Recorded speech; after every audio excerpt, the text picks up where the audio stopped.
అందరికీ నమస్కారం. నేను మీ కిరా కార్పిణి. ఈ రోజు టాపిక్ అందరికీ తెలిసిందే. విజయనగరం, శ్రీకాకుళం, విశాఖపట్నం ఈ మూడు ప్రాంతాలని అనుసంధానం చేస్తూ 2700 ఎకరాల్లో జిఎంఆర్ సంస్థ ద్వారా నారా చంద్రబాబు నాయుడు గారు ఏర్పాటు చేసినటువంటి భోగాపురం ఇంటర్నేషనల్ ఎయిర్పోర్ట్ అంటే అల్లూరు సీతారామరాజు ఇంటర్నేషనల్ ఎయిర్పోర్ట్ లో జనవరి 4, 2026 మొదటి ఫ్లైట్ ల్యాండ్ అయింది దిగ్విజయంగా.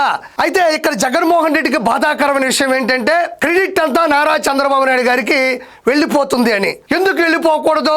నారా చంద్రబాబు నాయుడు గారు 2014 నుంచి 2019 మధ్యన ఆయన అధికారంలో ఉన్నప్పుడు విశాఖపట్నం, శ్రీకాకుళం, విజయనగరం ప్రాంతాలకి ఆర్థిక వ్యవస్థని బలంగా చేకూర్చాలి, బలంగా ముందుకు తీసుకెళ్లాలి అనే విషయంతో వేల ఎకరాలను రైతుల ద్వారా సమీకరించి మంత్రాలు చేసి ఎయిర్పోర్ట్ కట్టాలని శంకుస్థాపన చేయడం జరిగింది. జిఎంఆర్ సంస్థతో ఒప్పందాలు కూడా, అంటే ప్రపంచ వ్యాప్తంగా ఇంటర్నేషనల్ ఎయిర్పోర్ట్లు కట్టేటువంటి జిఎంఆర్ సంస్థ ద్వారా ఒప్పందాలు చేసుకోవడం జరిగింది. అయితే శరవేగంగా పనులు జరిగే క్రమంలో వైఎస్ జగన్మోహన్ రెడ్డి ఊహించిన విధంలో సీఎం అవడం, 2023లో మళ్ళీ భూమి పూజ చేయడం జరిగింది.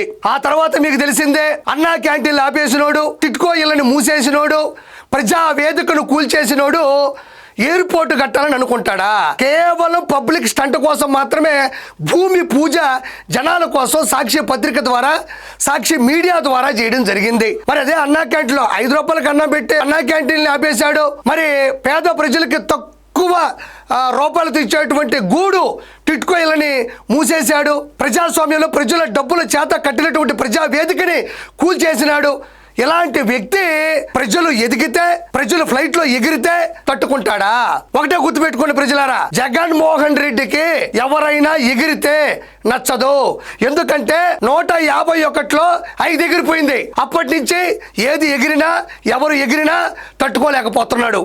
కాబట్టి ఈ ఆలోచన ఏదైతే భోగాపురం ఇంటర్నేషనల్ ఎయిర్పోర్టు ఆలోచన, ఆచరణ, ఆదరణ, credit goes to Nara Chandrababu Naidu గారు. కానీ నారా చంద్రబాబు నాయుడు గారికి వస్తున్నటువంటి ఈ గొప్ప ఆదరణని అతను తట్టుకోలేక ఆయన ఒక ట్వీట్ చేశాడు. ఒకసారి చూడండి. విశాఖపట్నంలో కొత్తగా నిర్మించిన భోగాపురం ఇంటర్నేషనల్ ఎయిర్పోర్ట్ లో తొలి విమానం ల్యాండింగ్ కావడం ఆంధ్రప్రదేశ్ అభివృద్ధి మార్గంలో ఒక మైలురాయి. ఈ ఎయిర్పోర్ట్ నిర్మాణంలో అసాధారణ కృషి చేసిన జిఎంఆర్ గ్రూప్ కు నా హృదయపూర్వక అభినందనలు. మా పాలనా కాలంలో వేగవంతమైన అనుమతులు సాధించడమే కాదు, ఎయిర్పోర్ట్ నిర్మాణం కోసం భూములు ఇచ్చిన వారి పునరావాసం కోసం, భూసేకరణ కోసం సుమారు 960 కోట్లు ఖర్చు చేయడం ద్వారా ఈ ప్రాజెక్టుకు బలమైన పునాది వేశాం. ప్రాజెక్టుకు సంబంధించినటువంటి ప్రధాన పనుల్లో గణనీయమైన భాగం అప్పుడే పూర్తయింది. ఆ రోజు మేము చేసిన కృషి ఇవాళ ఈ కీలక మైలురాయిని చేరుకునేందుకు ముఖ్య కారణంగా నిలిచింది.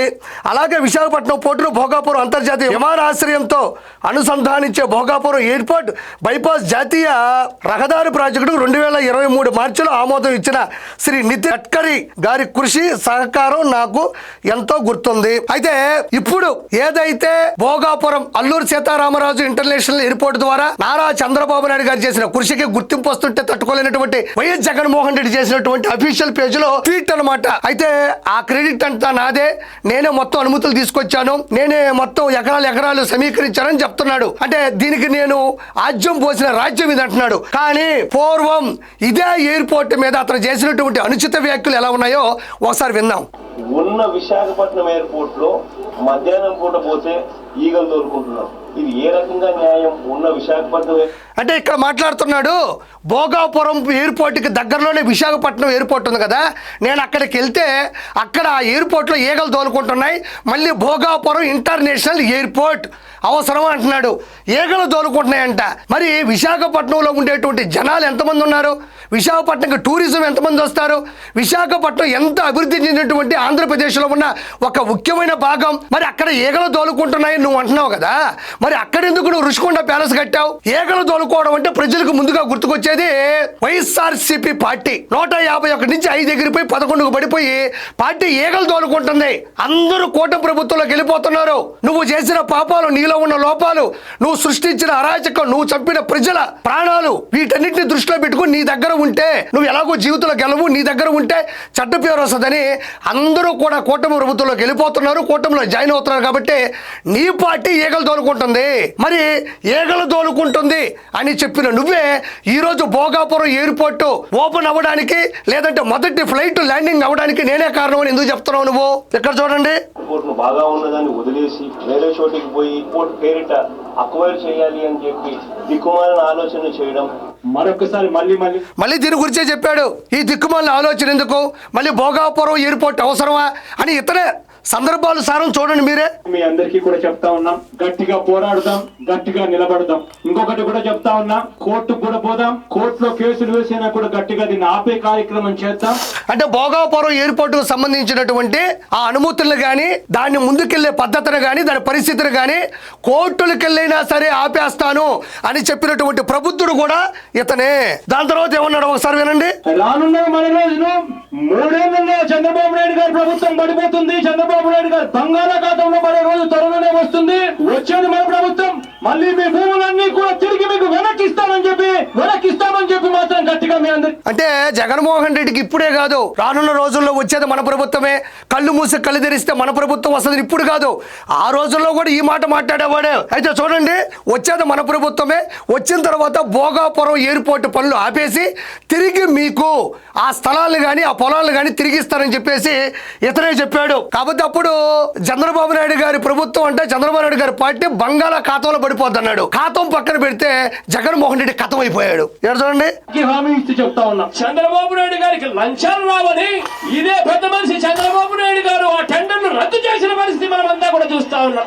రెండోసారి టెండర్లు పిలిచారు. ఆ రెండోసారి టెండర్లు పిలిచిన దాంట్లో మళ్ళీ ఎయిర్పోర్ట్స్ అథారిటీ ఆఫ్ ఇండియా వాళ్ళు మళ్ళీ ఎక్కడ వస్తారేమో అని చెప్పి ఇక్కడ గమనించినట్లయితే అక్కడ మాట్లాడేది లంచాల కోసం, కమిషన్ల కోసం గ్రంథి మల్లికార్జున రావు గారి, ఎవరైతే ప్రపంచ వ్యాప్తంగా ఇంటర్నేషనల్ ఎయిర్పోర్ట్లు కడతాడో ప్రసిద్ధిగాంచిన సంస్థకి ఏదైతే ఇచ్చారో దాని గురించే చెప్తున్నాడు. మీరు కమిషన్లు తీసుకోవడానికి, లంచాలు తీసుకోవడానికి ఆ సంస్థకి ఇచ్చారు అని. మరి 2023లో కూడా అగ్రిమెంట్ చేసుకుంది, నిర్మాణ పనులు అప్పగించింది కూడా జగన్మోహన్ రెడ్డి మళ్ళీ జిఎంఆర్ సంస్థకి ఇవ్వడం జరిగింది. మళ్ళీ ఇప్పుడు ఫినిష్ చేసింది కూడా జిఎంఆర్ సంస్థే. ఇప్పుడు ఇందాక కూడా నేను మీకు ఒక ట్వీట్ చూపించాను, దాంట్లో కూడా జిఎంఆర్ సంస్థ గురించి పొగుడున్నాడు. ఇది చూడండి, ఏకంగా ఎయిర్పోర్ట్స్ అథారిటీ వాళ్ళు రాకుండా ఎలిజిబిలిటీ క్రైటీరియాను సైతం మార్చిన ఘనత ఈ చంద్రబాబు నాయుడు గారి దిక్కుమాలిన ప్రభుత్వంలో చూస్తా ఉన్నాం. ఇవాళ మనం ఎర్ర బస్సు కూడా రాని ఈ గ్రామానికి ఎయిర్పోర్ట్ ఎందుకు సార్ అని అడుగుతా ఉంది నర్సాయమ్మ.